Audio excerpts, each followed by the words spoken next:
Not decide that. But what has been informed, that's what I am communicating to the House. There are certain members who will be speaking for the first time from their party. But still, this is the instruction which has come. I have communicated to you. Please be aware about the time constraint, and accordingly, if you conclude your speech, actually intelligent people speak for 3 minutes and we are giving 5 minutes. Thank you. Mr. Asauddin Owaisi. Sir, आपका बेहद शुक्रिया कि आपने 3 minute में बोलने वालों को intelligent कहा, और ज्यादा बोलने वालों को आप क्या कहेंगे, आप बोल दीजिए चेयर पे, तो अच्छा रहेगा। नहीं, मैं बोल देता हूँ अभी। तो जो 3 मिनट में बोल देते हैं वो इंटेलिजेंट तो है ही, और जो ज्यादा बोलते हैं, जो ज्यादा बोलते हैं उनका ज्ञान क्या बेवकूफ नहीं होते हैं वो, तो ज्यादा का ज्ञान हो। सर, आपने मुझे बोलने का मौका दिया। सर, मैं पहले ये बात वाजे कर देना चाहता हूं कि मैं इंडिया में नहीं हूं मगर वतन अजीज का हूं, और मेरा मामला ऐसा है कि मैं अब लाइन ऑफ एक्शन पर हूं। भारत की राजनीति में अगर कोई लाइन ऑफ एक्शन पर है तो मैं हूं। सर, मेरे चंद सवालात हैं जो मैं उम्मीद करता हूं कि हमारे मोहतरमा वज़ीर साहिबा जब जवाब देंगे, इसका जवाब, मेरे सवाल का जवाब देंगे। यूपीए में जीडीपी ग्रोथ था 6.8 एवरेज। नरेंद्र मोदी की सरकार में जीडीपी ग्रोथ हो गया 5.9 एवरेज। इसका जिम्मेदार चीन है या पाकिस्तान है, बता दीजिए। Fiscal deficit as percentage of GDP, fiscal deficit as percentage of GDP sir, वो था 4.7 यूपीए के टाइम पर। नरेंद्र मोदी की सरकार में हो गया 5.1 एवरेज। इसका जिम्मेदार कौन है? हाँ, पाकिस्तान है। सही कह रहे हैं आप। मान लिया आपके अकल की तारीफ करता हूं। सर, इन्फ्लेशन है यूपीए के हुकूमत में 8% था, नरेंद्र मोदी की सरकार में 5% है। मगर क्या यह बात सच नहीं है कि जो ग्लोबल तेल की कीमतें थी 2008 से 14, वो एक बैरल $100 के ऊपर बिकता था। अब 2015 से 2021 तक एक बैरल ऑयल $55 से $70 के दरमियान में था। तो ये क्रेडिट आप नहीं ले सकते, ये आपकी मेहनत नहीं है, इसमें एक्सटर्नल रीजंस है। मेरा चौथा सवाल ये है सर कि आखिर आप, अगर जीडीपी हमारा 5.9 एनडीए गवर्नमेंट का रहा, तो फिर अनएम्प्लॉयमेंट रेट कितना है? आखिर 2011 से एम्प्लॉयमेंट सर्वे नरेंद्र मोदी क्यों नहीं कराते? डेटा को क्यों छुपाते हैं? आप करवाइए सर्वे। हाँ, ला लीजिए एनएसएसओ का ला के दे दीजिए।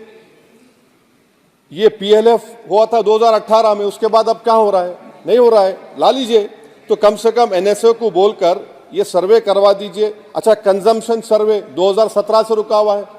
सर, आप फाइनेंस मिनिस्टर होते तो शायद आ जाता। आपकी काबिलियत और आपकी अहमियत वहां पर नहीं है, मैं अफसोस के साथ कह रहा हूं। सर, दूसरी बात, मेरा चौथा सवाल यह है कि 2005 में डॉलर था 43 रुपीस, 43 रुपये। 2014 में हुआ 83 रुपये। अब मैं इतने माहिर तो नहीं हूं इकोनॉमी में, मेरा मोटा मोटा सवाल है, अब डॉलर है 83 रुपये। ये कौन जिम्मेदार है इसका सर? 83 रुपये क्यों हो गया डॉलर? माने नेट इंक्रीज जो है वो 23 रुपये का है। तो अब ये डिमांड इतना डॉलर का क्यों है? इसका जिम्मेदार कौन है? इसका जवाब शायद मोहतरमा देंगी। अच्छा सर, आप देखिए, फॉरेन करेंसी रिजर्व्स बोलते हैं 2011 में, बिल्कुल सही है, 294 बिलियन डॉलर था। 2013 तक वो 256 बिलियन हो गया। अब मैं व्हाइट पेपर आप पढ़ेंगे, new channel open by RBI. Number क्या है भाई? नंबर तो बता दीजिए। New channel open by RBI, number ही नहीं मालूम होता है। अच्छा सर, एक और सवाल मेरा है, हेल्थ एक्सपेंडिचर फ्रॉम पॉकेट, ठीक है, 2005 में 69% था, 2014 में 64.2 हो गया। तो आपका नंबर क्या है बताइए ना। आपके दौर में क्या नंबर है? वो नंबर नहीं बता, मेडिकल कॉलेज खोल दिए। नंबर क्या है खर्चे का? तो ये जो व्हाइट पेपर है, एटलीस्ट 2020 का डेटा दे दो आप। ये व्हाइट पेपर सर मोर रेटरिक है देन सब्सटेंस। डिमोनेटाइजेशन की बात ही नहीं कर रहे। डिमोनेटाइजेशन तो बर्बाद कर दिया देश के गरीबों को, इसका जिक्र ही नहीं करेंगे। वो तो मास्टर स्ट्रोक था आपका, मगर बर्बाद हो गए। सर मैं कंक्लूजन में, क्योंकि आपने अक्लमंद कहा है मुझे कम टाइम में बोलने वालों को, तो मैं सरकार से आपके जरिए से मुतालबा करता हूं कि एक व्हाइट पेपर ये निकालिए कि 2014 में 1 लाख के मॉब लिंचिंग से 2024 तक कितने मुसलमानों का मॉब लिंचिंग हुआ, कितने घर बुलडोजर तोड़े गए। सर मैं खत्म कर रहा हूं सर, खत्म कर रहा हूं। और साथ ही साथ आप एक व्हाइट पेपर जारी कर दीजिए कि चीन 2000 स्क्वायर किलोमीटर पर कब्जा करके बैठा है या नहीं है, डेप्सांग डेमचॉक हमारे पास है या नहीं है। और आखिर में यूपीए के वक्त में माइनॉरिटीज बजट में फ्री कोचिंग था, आपने बंद कर दिया। मौलाना आजाद फाउंडेशन आपने बंद कर दिया। मौलाना आजाद फेलोशिप आपने बंद कर दिया। फाउंडेशन तो 9, 10, 12 माइनॉरिटीज के बच्चों को स्कॉलरशिप मिलते थे। प्री मैट्रिक स्कॉलरशिप आपने 9th क्लास से उसको रेस्ट्रिक्ट कर दिया। हो गया ये सर मैं खत्म कर रहा हूं सर। तो मदरसा एजुकेशन आपने खत्म कर दिया। ये क्यों किया आपने भाई? हद तो ये होगी कि आपके पास 2014 में एक मुस्लिम वजीर था, अब तो एक भी नहीं है, एक भी नहीं है। अजीब है मामला।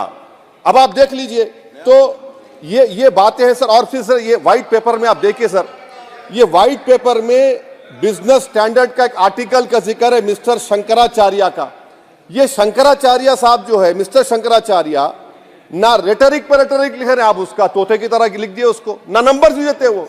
तो ये जो व्हाइट पेपर है सर, ये मोर रेटरिक सब्सटेंस है। मैं उम्मीद करता हूं कि कल तक देश के प्रधानमंत्री वो व्हाइट पेपर जारी कर देंगे कि कितने मुसलमानों का आपने मार्जिनलाइज कर दिया, बुलडोजर से घर तोड़े गए, कितनों को एनकाउंटर हुआ, कितने जेल में है यूएपीए में, और चीन कितनी जमीन पे कब्जा करके बैठा हुआ है। बहुत बहुत शुक्रिया सर।